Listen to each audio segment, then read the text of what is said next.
suivez Zoom Eco Live partout à Kinshasa, à Lubumbashi, dans les Hauts-Katanga, mais aussi en dehors de nos frontières. Vous les faites bien. Bienvenue à tous et à toutes. Tout de suite, les nouvelles en bref. C'est parti.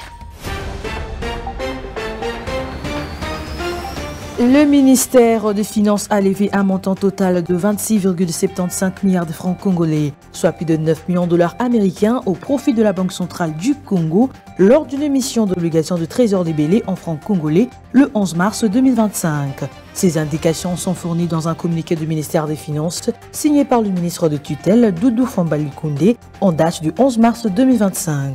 D'après le ministre des Finances, 2 émissions ont été émises le même jour. La première a permis de mobiliser au profit de la BCC un montant total de 16,05 milliards de francs congolais. Plus de détails sur zoom-copanet. L'Union européenne a procédé ce mercredi 12 mars 2025 à Kinshasa, en présence du ministre de la Santé publique, Hygiène et Prévention sociale, Roger Samuel Kamba, au lancement de 2 projets d'appui à la riposte Mpox, à la préparation et à la lutte contre les épidémies en République démocratique du Congo. 6 chiffrés à 20 millions d'euros, ces projets respectivement mis en œuvre d'une part par le consortium Malteser International ULB Coopération, Mémissa Belgique, ont pour but de contribuer à la lutte contre l'épidémie de Mpox en République démocratique du Congo, tout en renforçant globalement le système de santé pour mieux répondre aux éventuelles futures épidémies. Plus de détails sur zoom-copanet. Les investissements private equity dans les infrastructures africaines ont reculé de 39% en 2024, s'établissant à 1,4 milliard de dollars américains contre 2,3 milliards de dollars américains en 2023 selon les données publiées le 11 mars 2025 par Global Private Capital Association. La part des instructions dans l'ensemble des investissements private equity sur le continent a ainsi chuté à 38% contre 45% un an auparavant. Plus de détails sur zoom-copanet. L'Afrique s'impose comme la région du monde avec la plus forte progression de surface dédiée à l'agriculture biologique.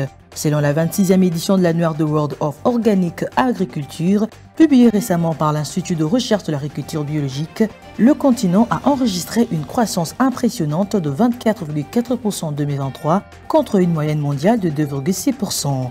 Avec 668 000 hectares supplémentaires, l'Afrique atteint désormais 3,4 millions d'hectares consacrés au bio, dépassant l'Amérique du Nord et devenant la 5e région mondiale en la matière. Plus de détails sur zoom-copanet. Quelle a été l'évolution du cours des produits des bases tels que le pétrole au cours du début du mois de mars 2025? On en parle tout de suite dans les chiffres clés avec Judith Unamaka.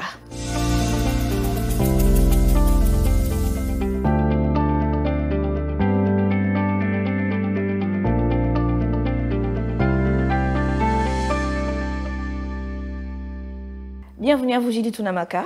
Merci Solange. Avec vous, nous parlons aujourd'hui de l'évolution des cours des produits des bases en début mars 2025. Mais comme d'habitude, qu'est-ce qui s'observe sur les marchés d'échange à RDC? Voilà, commençons par l'officiel où actuellement 1 dollar vaut 2852 francs, un franc CFA se change à 4,74 centimes et 1 euro revient à 3109 francs congolais. Maintenant, prenons le cas du parallèle. Nous avons pointé Kalamou et dans cette commune, 1 dollar vaut 2850 francs, un franc CFA se change à 4,80 centimes et 1 euro se négocie à 3209 francs. Judith Unamaka, quelle a été l'évolution du cours des produits des bases tels que le pétrole au cours du début du mois de mars 2025? Bien, le prix du pétrole s'est fixé à hauteur de 69,80 $ le baril, enregistrant justement une baisse de 4,19% par rapport à la semaine précédente. Et cette forte baisse est influencée justement par l'annonce d'une hausse des stocks de brut hebdomadaires américains et alimente les craintes d'une faiblesse de la demande, et cela ajoute la hausse de la production des pays membres de l'OPEP, plus à partir du mois d'avril prochain. Et comparé à son niveau à fin décembre 2024, le prix du pétrole a enregistré donc une baisse de 6,21%. Alors, qu'est dire du cours des produits miniers durant cette période tels que les cuivres, les cobaltes, etc. Commençons par le prix du cuivre qui s'est fixé à 9 643,30 $ américains la tonne, soit un rebond hebdomadaire de 3,14%. Et cette hausse est alimentée par les tensions croissantes liées justement aux politiques commerciales mises en œuvre à l'échelle mondiale. Comparé à son niveau de fin décembre 2024, le prix du cuivre a augmenté de 9,72%. Les prix de la tonne du cobalt, quant à elle, s'est établi à 21 282,0 $ américains, en légère hausse de 0,52%. Et cette hausse a été déclenchée justement après l'annonce, le 22 février dernier, de la suspension pour 4 mois des exportations de ce minéral stratégique par la République démocratique du Congo. Et par rapport à fin décembre 2024, ce cours a enregistré un recul de 11,51%. Le prix de l'once de l'or s'est situé à 2 916,06 $, soit une légère augmentation de 0,7%. En rythme annuel, le prix de l'once a connu une hausse de 10,49%. Alors, pour finir, qu'en est-il des produits agricoles? Concernant le cours des produits agricoles, je cite que le prix de la tonne de riz, du blé et du maïs ont enregistré des baisses hebdomadaires respectives de 3,60%, 2,83%, 4,05%, s'établissant à 289,62 $, 201,70 $ et 170,0 $ respectivement. Et la guerre commerciale lancée justement par le président américain Donald Trump justifie la baisse des prix de ces céréales sur le marché agricole mondiaux par rapport à leur niveau de fin décembre 2024. On peut remarquer que le prix du riz et du blé ont reculé respectivement de 6,45%, 0,43%, alors que celui du maïs a progressé de 0,80%. Merci à vous, Julie Tunamaka, et je vous retrouve très prochainement. C'était un plaisir, Solange. Kinshasa aurait signé un accord avec les États-Unis d'Amérique pour l'exploitation minière à l'est du pays à des fins de paix. C'est ce qui se raconte partout. Mais quelle doit être la nature de cet accord s'il faut en arriver? On en parle également tout de suite dans votre rubrique Les dossiers avec Mike Gardidiana.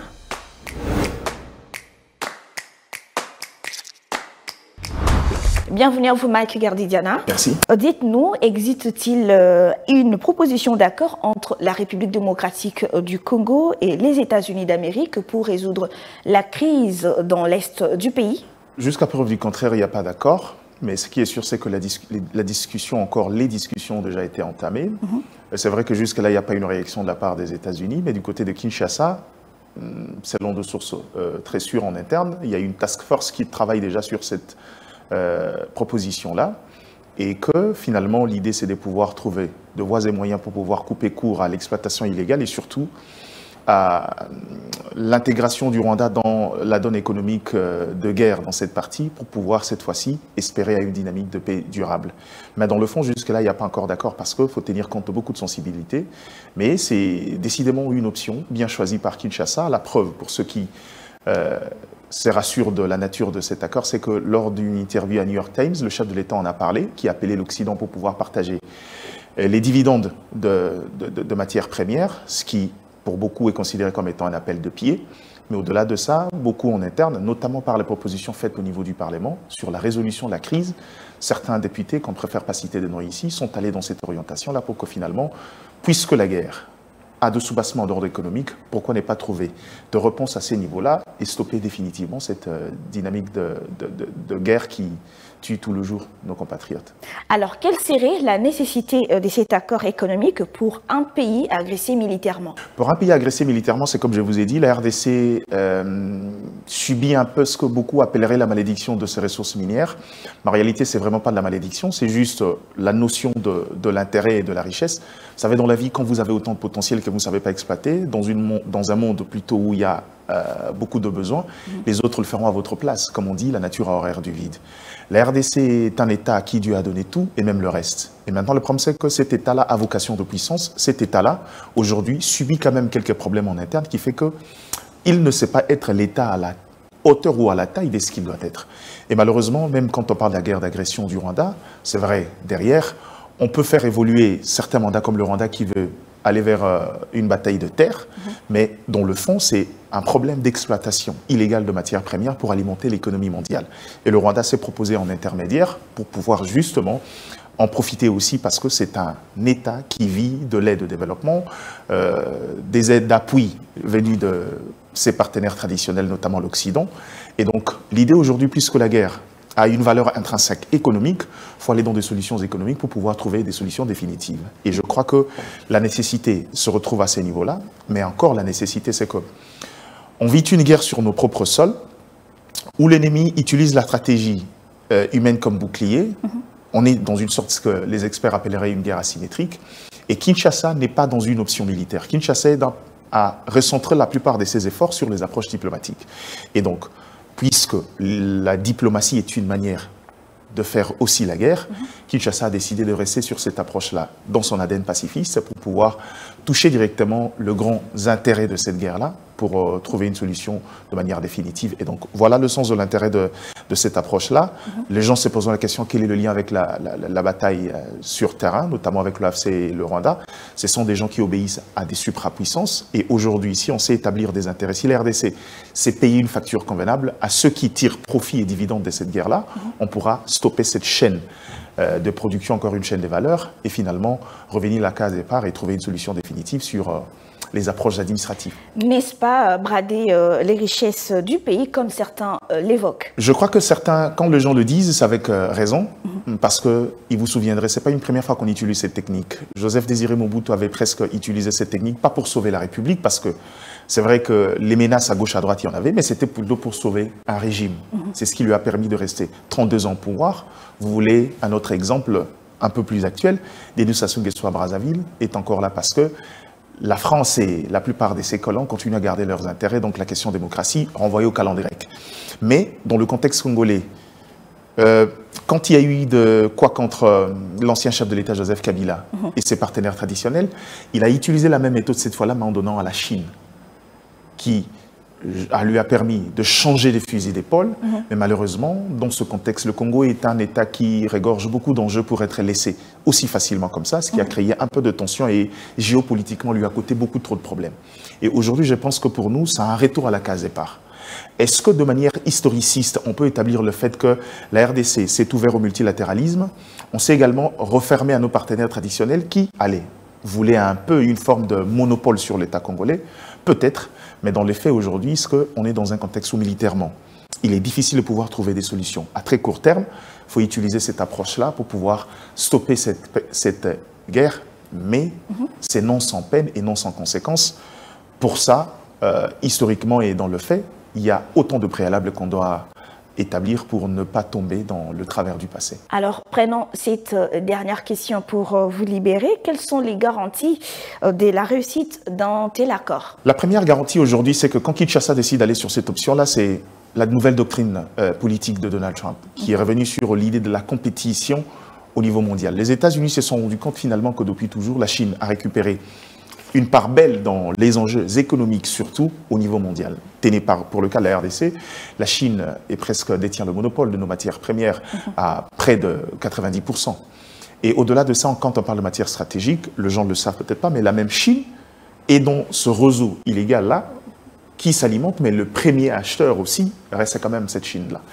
La grande réflexion au niveau des États-Unis, c'est qu'aujourd'hui, même dans l'armement militaire, où le coltan encore, le cobalt sont essentiels, la Chine a atteint des capacités qui dépassent les États-Unis aujourd'hui. Si vous parlez de l'industrie numérique, presque 90%, c'est la Chine qui détient.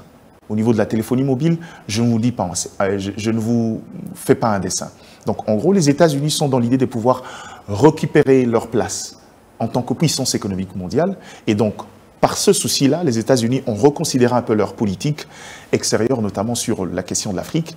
Et donc, c'est un point que Kinshasa peut exploiter pour pouvoir profiter. Si Kinshasa s'est présenté aux États-Unis, qui, rien qu'en mettant des efforts pour instaurer une paix définitive à l'Est, et que les États-Unis auront accès à plus de 30% des réserves mondiales du cobalt, notamment avec la mine de Rubaya, c'est un argument essentiel pour pouvoir le faire. Mais deuxièmement, les garanties aujourd'hui, c'est le besoin aussi des États-Unis de pouvoir quitter un peu cette économie des guerres, comme il y en a eu depuis un certain moment. Il ne faut pas oublier, dans son discours d'investiture, Donald Trump est allé également sur l'approche de réparer les injustices historiques Et dans les injustices historiques également, vous verrez que l'idée n'est plus d'aller soutenir des guerres à gauche, à droite, mais trouver des voies et moyens. Le seul bémol, c'est que si le Rwanda répond en tant qu'acteur dans un schéma international pour avoir ces matières premières à faible prix, tout dépendra à Kinshasa de pouvoir trouver également des approches comparatives et concurrentielles pour pouvoir contourner ces dynamiques. Mais la question, c'est que, est-ce que cette dynamique pourra répondre aux intérêts des Congolais? La plupart des gens qui ont peur à la question précédente du bradage se réfèrent justement aux accords de 2008 avec la Chine qui aujourd'hui s'avérait être des contrats léonins qui ont servi plutôt à renforcer la puissance de la Chine que sur les intérêts de la RDC. Et encore une fois de plus, Kinshasa, quand il va, contrairement à la Chine, c'était contrat ressources minières contre infrastructures. Cette fois-ci, on va ressources minières contre soutien militaire ou encore dynamique de paix, sécurisation dans les frontières, mais aussi d'autres dynamiques en interne. Mais dans tout le cas, Kinshasa aura besoin d'autant de réformes pour pouvoir capter. Il est difficile aujourd'hui de prétendre que seule la scission de matières premières pourra résoudre de manière définitive cette paix. Il ne faut pas oublier, les États-Unis ne sont pas des enfants de cœur. C'est-à-dire que les relations entre États, c'est question d'intérêt. Les États-Unis sont en perte de vitesse et ont besoin de retrouver leur place. Mais est-ce qu'on va leur servir tout en tenant compte de réformes qu'il faut mener en interne pour ne pas laisser le pays encore une fois de plus sous tutelle des autres États? Ça dépendra de la stratégie de cette task force et de la proposition cohérente que Kinshasa pourra présenter. Mais dans tous les cas, c'est une solution envisageable, quoique c'est jamais sans risque. Merci à vous, Mike Gardidiana, pour tous ces détails. C'est à moi de vous remercier. Tentative d'annulation du concert humanitaire prévu en France, à Paris, pour venir en aide aux victimes de l'agression rwandaise à l'est de la République démocratique du Congo. Les collectifs des organisations et des associations congolaises des France, en sigle COACOF, ont adressé une lettre à Madame la maire de Paris et voici les contenus de cette lettre. Madame la maire, c'est avec stupéfaction et indignation que nous avons pris connaissance de la lettre datée du 7 mars 2025 que vous a adressée l'association Loi 1901 dénommée Communauté rwandaise de France, en sigle CRF, dans laquelle elle vous demande de reporter le concert susmentionné dont les nobles buts est de récolter des fonds indispensables pour venir en aide aux victimes de l'agression rwandaise à l'est de la République démocratique du Congo. En effet, l'urgence humanitaire telle qu'elle est décriée aujourd'hui par les Conseils de sécurité des Nations Unies, l'Union européenne, des organisations humanitaires françaises et internationales exige des soutiens matériels et financiers aux organisations humanitaires telles que l'UNICEF, à qui seront versées les recettes générées par ce concert.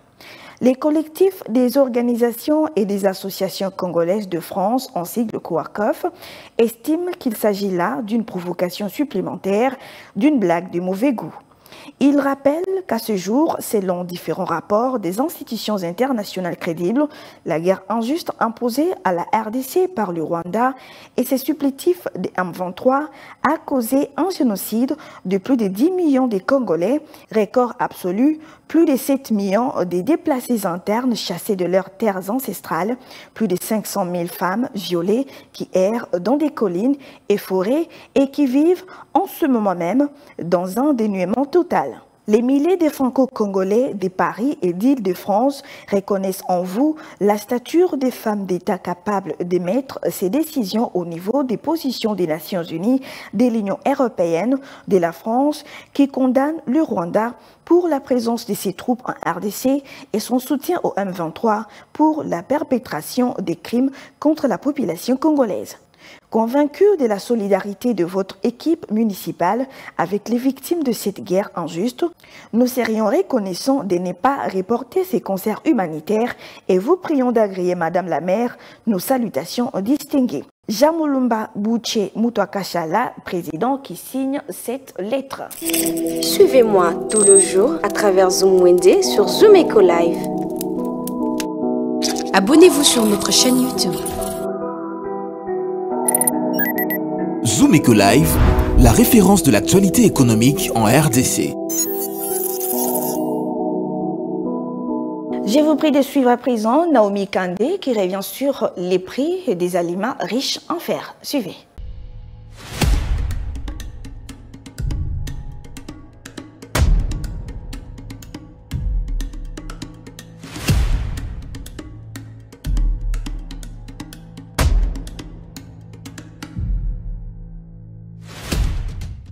Bienvenue. Le marché de Kinshasa regorge une vaste variété de produits alimentaires. Parmi, on retrouve des aliments riches en fer, qui est essentiel pour maintenir sa santé. Découvrez le prix de ces aliments dans quelques instants, toujours sur Zoom Wendy. C'est tout de suite.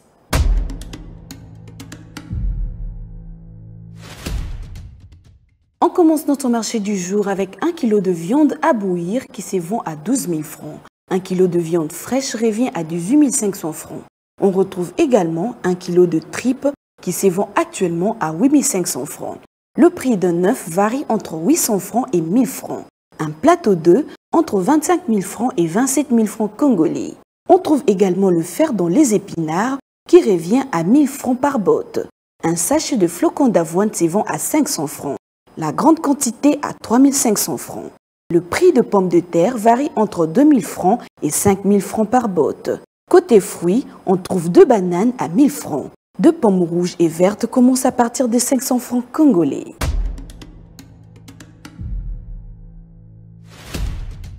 C'était tout pour ce numéro de Zoom Wendy. Merci de nous avoir suivis et restez connectés sur Zoom Eco Live. Au revoir.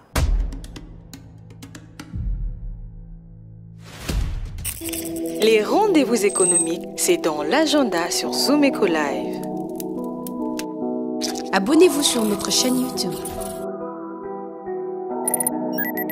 Zoom Eco Live, la référence de l'actualité économique en RDC. Place à présent à l'agenda avec Adassa Grace qui nous donne ici les grandes rencontres économiques de la semaine.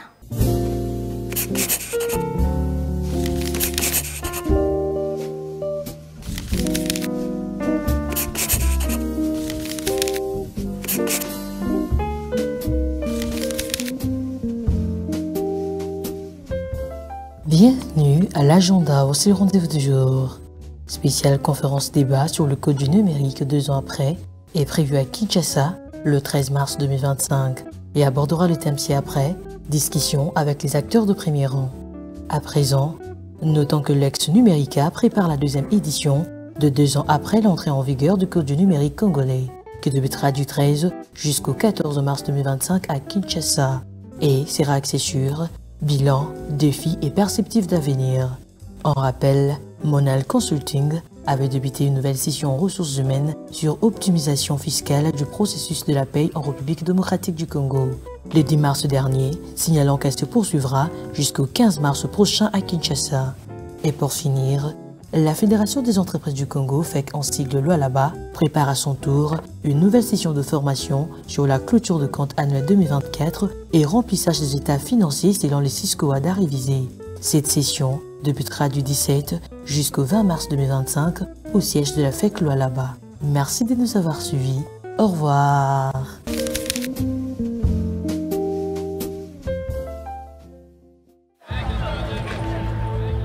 C'est art de se tirer d'affaire, de faire face à la crise, de bricoler, de trouver des solutions avec ce qu'on a sous la main.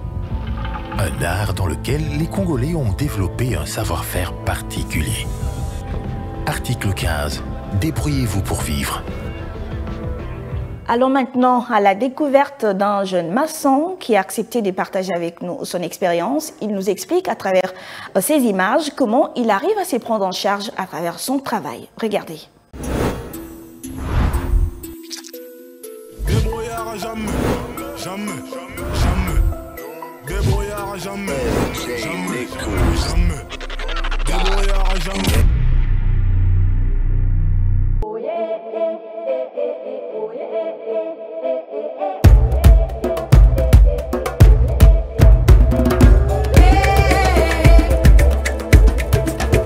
Nanga Geneva. Musa nanga na bandiango en 2019. 2019 tozo bimana noko nanga moko tozo kene mo ba marché azo memanga azo laksa ngai tina ndenge basalaka oyo basalaka boye donc yango na matière pe côté ya mutu nga mo pe na koma kosala etake noko nanga laksanga musala apesinga de mbongo donc abenga de mbongo na vie donc faut kobunda on balala la rap au mité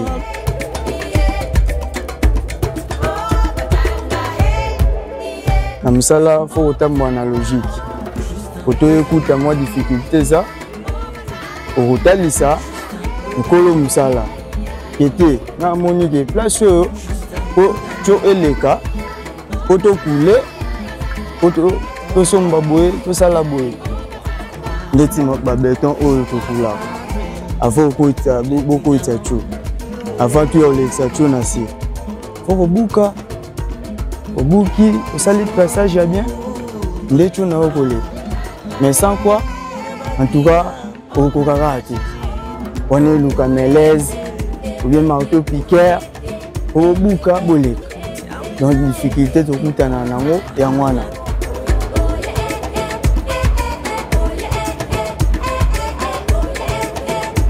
mekilelo oyo 5e génération en tout cas soko ozotalela mokonzi ya mboka bongisa mboka ke azul donc atiela yo mosala po oya kosala donc eza retard mobali alalaka kaka te ayibaka kaka te akendaka mpe te asimbaka machete po boma motu obotola ozwa mbongo na ye wauti nango na pasi eza bongo te conseil eza ke tous les jeunes atelema abunda asala effort donc nyonso eza na maboko na ye jeune ayibaka kaka te otelemaka kaka oyiba ozalaka motu moko boye okotemi na kwema oboto te jeune il faut changer comportement toza lisusu na niveau te oyo ya babuzoba tokomi sikoyo na niveau ke ya kolukaka mbongo etaki toya bajeune donc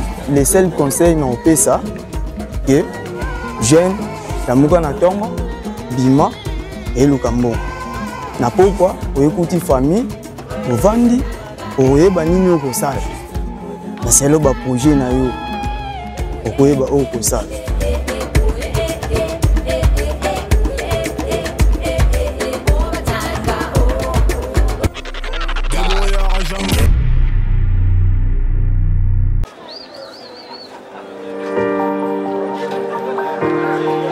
Dans les détails du marché, nous avons appris à vous connaître, à vous comprendre et vous apporter plus de lumière. Désormais, avec vous, c'est parti pour un voyage de rêve vers une destination meilleure. Ensemble, découvrons le civisme fiscal et la bonne gouvernance dans la gestion de la Res Publica grâce au décryptage de l'actualité économique du pays avec des chiffres clés. Avec une équipe de professionnels, découvrez le quotidien des Congolais en exclusivité à travers des dossiers et analyses approfondies. Zoomeco TV, la référence de l'actualité économique en RDC. Fin de ce magazine. Merci de nous avoir suivis et surtout merci pour votre réelle attention. D'ici là, portez-vous bien et prenez soin de vous et des autres. Au revoir.